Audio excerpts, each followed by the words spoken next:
Sir, ಈಗ ಬೇರೆ ಯಾರು ಭೇಟಿ ಮಾಡಿದ್ರ ಪಾರ್ಲಿಮೆಂಟ್ ಹೋಗ್ಬೋದು? ಓಕೆ, ಟೈಮ್ ಇಲ್ಲ ಸರ್. ಸರ್, ಈಗ ಸರ್ ಡಿ ಕೆ ಸುರೇಶ್ ಅವರು ಹೇಳಿದ್ದಾರೆ, ಸ್ವಲ್ಪ ನಿಧಾನ ಆದ್ರೂ ಪರವಾಗಿಲ್ಲ, ಸಿದ್ದರಾಮಯ್ಯ ಅವರು ಕೊಟ್ಟು ಮಾತು ಭರವಸೆ ಇದೆ ಅಂತ ಹೇಳಿದ್ದಾರೆ. ಮತ್ತೆ ನಾನು ಕಾಲ ಉತ್ತರ ಕೊಡ್ತದೆ ಅಂತ ಹೇಳ್ತೀನಿ. ನಾನೇನು ನಾವೇನ್ ಮಾತಾಡಿದೀವಿ ಅನ್ನೋದು ನಮ್ಗೆ ಮಾತ್ರ ಕೂತ್ಕೊಂತ ಹೇಳಿದೀನಿ. ಪ್ರತಿ ಬಾರಿಯೂ ಕೂಡ ಕಾಲ ಉತ್ತರ ಕೊಡುತ್ತೆ ಅಂತ ತಾವು ಹೇಳ್ತೀರಿ, ಸುರೇಶ್ ಅವರು ಹೇಳ್ತಾರೆ. ಆ ಕಾಲ ಯಾವಾಗ ಬರುತ್ತೆ ಅಂತ ನಾನು ಟೈಮ್ ನಾವು ಕೇಳ್ತೀನಿ. ಇನ್ನ ಸದ್ಯ ಈ ಅಸ್ಸಾಂ ಜಂಜಾಟದಲ್ಲೇ ಇದೆ.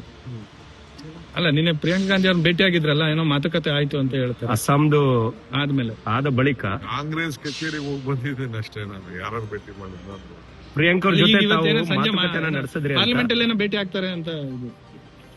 ಯಾಕೆ ಸುಮ್ಮನೆ ವಿಭಿನ್ನ ರೀತಿಯಲ್ಲಿ ಬೇರೆ ಬೇರೆ ಅದೆಲ್ಲ ಯಾಕೆ ಸುಮ್ಮನೆ ಯಾಕೆ? ಸದ್ಯ ಇರಿ, ಮಾತಾಡ್ತೀನಿ ನಾನು. If you like this video, ಬೇಗ ಲೈಕ್ ಮಾಡಿ, ಕಾಮೆಂಟ್ ಮಾಡಿ, ಶೇರ್ ಮಾಡಿ ಹಾಗೂ ಯೋಯೋ ಟಿವಿ ಕನ್ನಡವನ್ನು ಸಬ್ಸ್ಕ್ರೈಬ್ ಮಾಡಿ.